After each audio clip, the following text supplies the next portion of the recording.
नमस्कार दोस्तों, स्वागत है आपका हमारे YouTube चैनल जीके ट्रैकर पे। देखिए फ्रेंड्स, आज की क्लास में हम बात करेंगे जो हमारी एक सीरीज है इंडियन इकोनॉमी डिटेल सीरीज, जिसमें हम भारत की अर्थव्यवस्था को डिटेल में कवर कर रहे हैं। आज हमारी ये अर्थव्यवस्था की 5वीं क्लास हम यहाँ पे कवर करेंगे।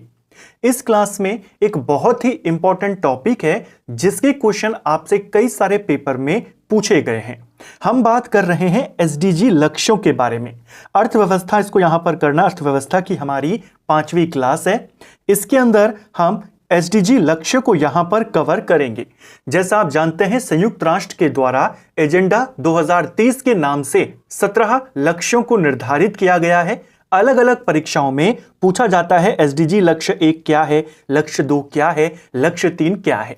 इस प्रकार ये 17 आपसे पूछे जाते हैं, जिसमें से जो शुरुआत के हैं वो काफी ज्यादा इंपॉर्टेंट है। हम उन 17 लक्ष्यों को सिंपल लैंग्वेज में सरल नोट्स के माध्यम से समझने का प्रयास करेंगे कि आपके किस किस विषय के बारे में है।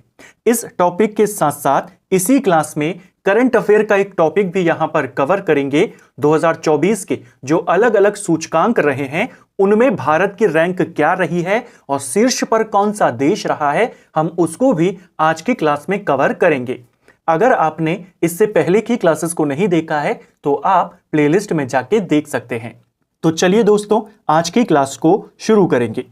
देखिए, पहले इसके बेसिक को जान लेते हैं कि ये लक्ष्य कब निर्धारित किए गए थे और कब तक के लिए किए गए।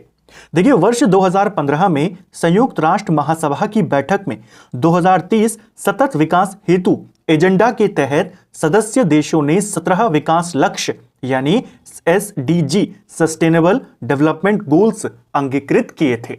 तो कब इन्होंने अंगीकृत किया है? 2015 में। कितने लक्ष्यों को किया था? 17 लक्ष्यों को। कब तक इनको प्राप्त करने का टारगेट रखा गया है? 2030 तक। ठीक है, ये 3 बेसिक बातें हैं। अपनाया कब गया, कब तक के लिए और कितने लक्ष्य हैं। अब हम इन लक्ष्य को यहां पर देखेंगे। संयुक्त राष्ट्र के एजेंडा 2030 के 17 लक्ष्य हमारे सामने ये हैं। जो पहला लक्ष्य है वो है आपका गरीबी की समाप्ति। पूरी दुनिया में गरीबी के जितने भी रूप हैं उनको समाप्त करना, यह सतत विकास का पहला लक्ष्य है। ठीक है।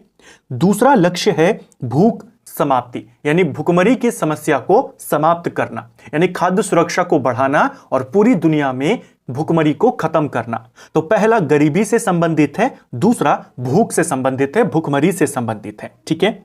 तीसरा लक्ष्य है अच्छा स्वास्थ्य और कल्याण, यानी हेल्थ से जुड़ा हुआ है तीसरा लक्ष्य, जिसमें स्वस्थ जीवन को बढ़ावा दिया जाएगा। आपने सिर्फ एक शब्द याद करना है, हेल्थ। ठीक है। चौथा है गुणवत्तापूर्ण शिक्षा, यानी अच्छी शिक्षा से जुड़ा हुआ है हमारा एसडीजी लक्ष्य नंबर 4। तो पहला गरीबी, दूसरा भुखमरी, तीसरा स्वास्थ्य, चौथा शिक्षा। ठीक है। जो 5वां है एसडीजी लक्ष्य वो लैंगिक समानता से जुड़ा हुआ है, यानी महिलाओं के सशक्तिकरण से जुड़ा हुआ है, लैंगिक समानता से जुड़ा है एसडीजी लक्ष्य 5।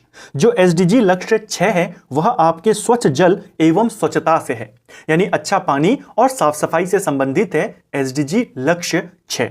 ये जो टॉप 6 हैं ये आपसे ज्यादा पूछे जाते हैं। तो पहला गरीबी, दूसरा भुखमरी, तीसरा स्वास्थ्य, चौथा शिक्षा, 5वां लैंगिक समानता और छठा साफ पानी और साफ सफाई। ठीक है। जो 7वां लक्ष्य है वो सस्ती ऊर्जा एवं स्वच्छ ऊर्जा से है। 7वां लक्ष्य जो है हमारा वो सभी के लिए स्वच्छ और अच्छी कीमतों पर सस्ती पर ऊर्जा को प्रोवाइड करवाना। ठीक है, यानी ऊर्जा, आप इसको याद करें।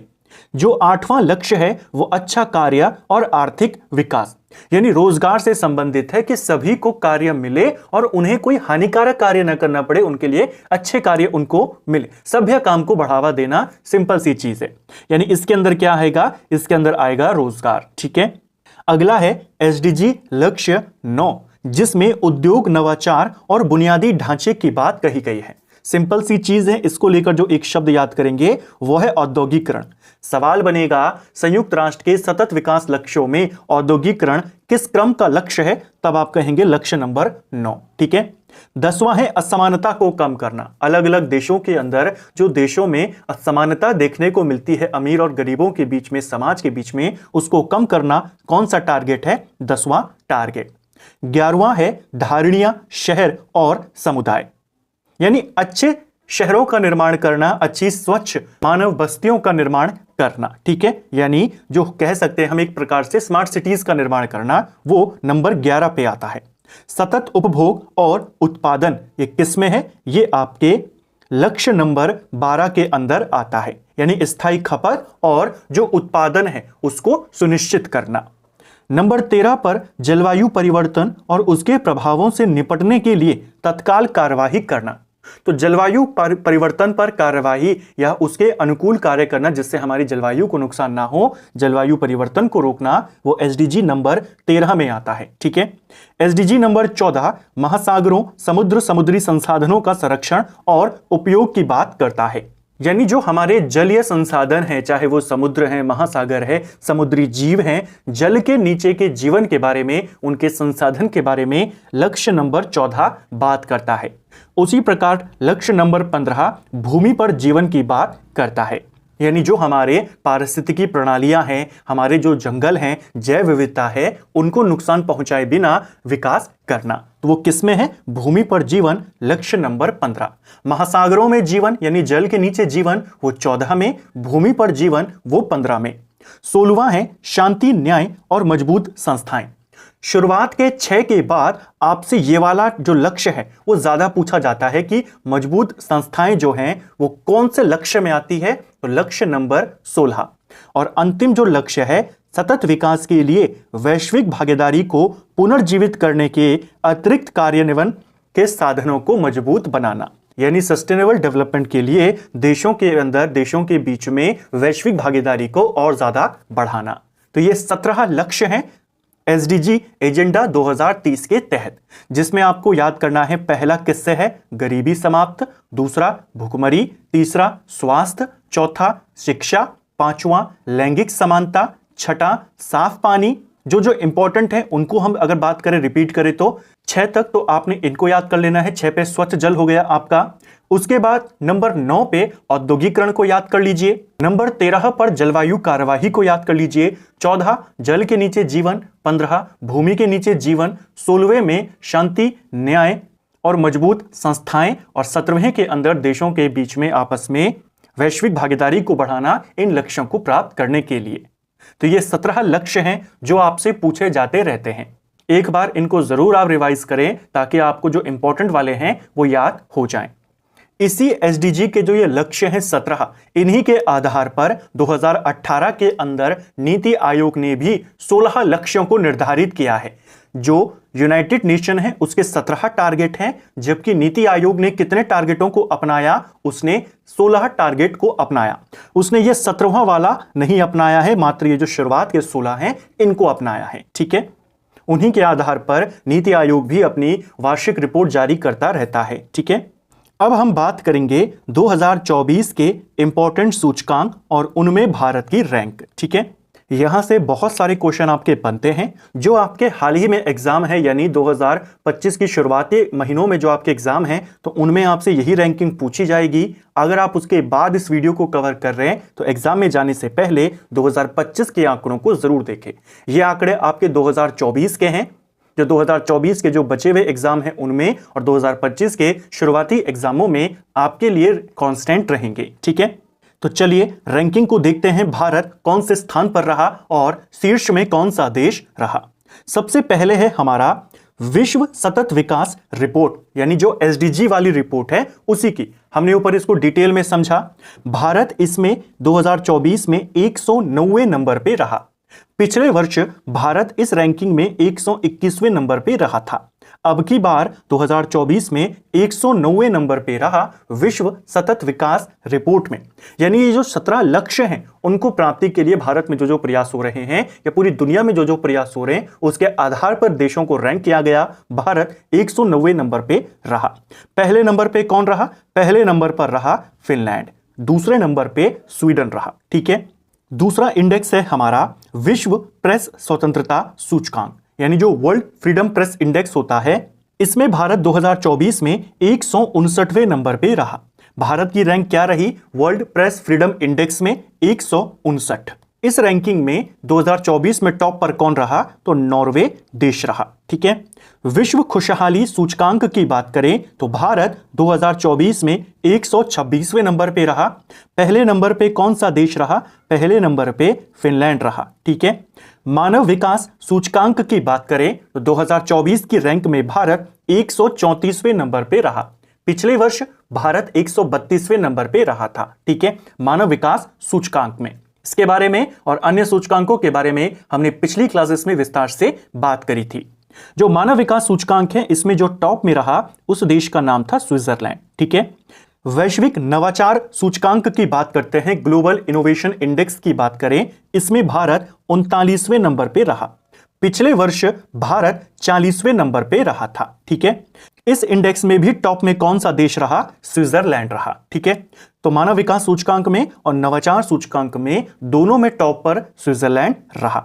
मानव विकास सूचकांक में भारत 134वें पे रहा और नवाचार में 39वें पे रहा। अगला है ग्लोबल जेंडर गैप इंडेक्स। इस इंडेक्स में 2024 के अंदर भारत 129वें नंबर पे रहा। जो ग्लोबल जेंडर गैप इंडेक्स होता है, जिसे वर्ल्ड इकोनॉमिक फोरम जारी करता है। इस सूची में पहले स्थान पर कौन रहा? पहले स्थान पर आइसलैंड रहा। वैश्विक शांति सूचकांक की बात करें, ग्लोबल पीस इंडेक्स में भारत 2024 में 116वें नंबर पे रहा और इसमें भी टॉप पर कौन रहा? आइसलैंड रहा। ठीक है। यात्रा और पर्यटन विकास सूचकांक, यह भी एक इंपॉर्टेंट सूचकांक है। इसको भी वर्ल्ड इकोनॉमिक फोरम जारी करता है और 2024 में भारत 39वें नंबर पे रहा। पहले नंबर पे इसमें अमेरिका रहा था। ठीक है। ग्लोबल हंगर इंडेक्स की बात करें तो भारत 105वें नंबर पे रहा। ठीक है। ग्लोबल हंगर इंडेक्स, पिछले साल काफी ज्यादा ये रिपोर्ट चर्चा में रही थी। भारत 111वें नंबर पे रहा था। अब की बार थोड़ा सा सुधार हुआ और 105वें नंबर पर भारत आया। ठीक है। अगला है हमारा जलवायु परिवर्तन प्रदर्शन सूचकांक। जो जलवायु परिवर्तन प्रदर्शन सूचकांक है, इसमें भारत 7वें नंबर पे रहा। पिछले साल भारत इस इंडेक्स में 8वें नंबर पे रहा था। अब की बार 7वें नंबर पे रहा। जो जलवायु परिवर्तन प्रदर्शन सूचकांक होता है, इसमें हर वर्ष लगभग शुरुआत के जो 3 पद होते हैं, 3 स्थान होते हैं, उन्हें रिक्त छोड़ दिया जाता है। तो पहले स्थान पर, दूसरे स्थान पर, तीसरे स्थान पर कोई देश नहीं रहा। चौथे नंबर पर इसके अंदर डेनमार्क रहा। 5वें नंबर पे एस्टोनिया रहा। 6ठे नंबर पे फिलीपींस रहा और 7वें नंबर पर भारत रहा। ठीक है। अगला है हमारा पर्यावरण प्रदूषण सूचकांक। जो पर्यावरण प्रदूषण सूचकांक है, इसमें भारत पिछले वर्ष 180 देशों में 180वें स्थान पे रहा था। अब की बार 180 देशों में 176वें नंबर पे रहा है। पर्यावरण प्रदूषण सूचकांक पूछी जा सकती है क्योंकि पिछले वर्ष भारत अंतिम स्थान पे रहा था। इस सूची में पहले नंबर पे एस्टोनिया देश है, यूरोप का। अगला है ग्लोबल पेंशन सूचकांक। ग्लोबल पेंशन सूचकांक में भारत 48वें नंबर पे रहा। ठीक है। यानी दुनिया में अच्छी पेंशन प्रणाली वाला देश, उस रैंकिंग में भारत 48वें नंबर पर है। पहले नंबर पे इस रैंक में नीदरलैंड रहा था। हेनले पासपोर्ट इंडेक्स की बात करें, जिसके माध्यम से दुनिया के शक्तिशाली पासपोर्टों का निर्धारण किया जाता है, भारत इस सूची में इस वर्ष 82वें नंबर पे रहा। पिछले वर्ष भारत 85वें स्थान पर था। अब की बार 82वें स्थान पर है। शीर्ष पर कौन रहा? इस बार शीर्ष पर सिंगापुर था। अगला है विश्व प्रतिस्पर्धात्मक सूचकांक। जो ग्लोबल वर्ल्ड कॉम्पिटिटिवनेस रिपोर्ट होती है, उसमें भारत 40वें नंबर पे रहा। ठीक है। पिछले साल भारत इसमें 37वें स्थान पे था। अब की बार 40वें स्थान पे रहा। अंतर्राष्ट्रीय बौद्धिक संपदा सूचकांक की बात करें तो पिछले साल और इस साल, दोनों साल भारत 42वें नंबर पे रहा। जो अंतर्राष्ट्रीय बौद्धिक संपदा सूचकांक है, इसमें टॉप में कौन रहा? टॉप में रहा अमेरिका, उसके बाद रहा यूनाइटेड किंगडम। वैश्विक आतंकवाद सूचकांक की बात करें, यानी ऐसे देश जो आतंकवाद से प्रभावित रहे हैं, इन देशों में भारत 14वें नंबर पे रहा। ठीक है। पिछले साल भारत इस रैंकिंग में 13वें नंबर पे आया था। अब की बार 14वें नंबर पे रहा। ठीक है। इसमें रैंकिंग जितनी कम होगी, यानी वह देश आतंकवाद से उतना ज्यादा प्रभावित है। तो पिछले साल भारत 13 पे था, यानी ज्यादा प्रभावित था। इस साल थोड़ी सी कमी आई है, तो हम अभी भी ज्यादा में है। कुल 163 देशों में हम 14वें नंबर के देश हैं जो आतंकवाद से ज्यादा ग्रसित हैं। पहले नंबर पे अफ्रीका का एक देश है बुर्किना फासो, वो रहा। दूसरे नंबर पे इजराइल रहा। तीसरे नंबर पे यहां पर माली देश और चौथे पर पाकिस्तान रहा। ठीक है, ये टॉप 4 देश थे। अगला है विश्व साइबर अपराध सूचकांक। जो विश्व साइबर अपराध सूचकांक है इसमें भारत 10वें स्थान पे रहा। ठीक है, पहले स्थान पर इस सूची में रशिया रहा, दूसरे में यूक्रेन रहा और भारत 10वें स्थान पे रहा। और अंत में आती है हुरून ग्लोबल यूनिकॉर्न सूचकांक। इस सूचकांक में भारत दुनिया में तीसरे स्थान पे रहा। पहले नंबर पे अमेरिका रहा, दूसरे पे चाइना और तीसरे पर भारत रहा। तो यूनिकॉर्न सूचकांक में भारत कौन से नंबर पे रहा? तीसरे स्थान पर रहा। ये कुछ इंपॉर्टेंट इंडेक्स थे जो आपको एग्जाम देने से पहले जरूर इनको एक बार देखना है। हो सकता है यहां से क्वेश्चन आपका बन जाए। तो फ्रेंड्स, ये था हमारा आज का वीडियो जिसमें हमने एक इंपॉर्टेंट टॉपिक को कवर किया और एक करंट अफेयर के टॉपिक को यहां पर देखा। उम्मीद करता हूं आपको आज का वीडियो पसंद आया होगा। अगर आपको ये वीडियो पसंद आई है तो वीडियो को लाइक करें, चैनल पर नए हैं तो सब्सक्राइब करें, अपने दोस्तों के साथ शेयर करें। वीडियो कैसा लगा कमेंट बॉक्स में हमें ज़रूर बताएं। Thank you friends.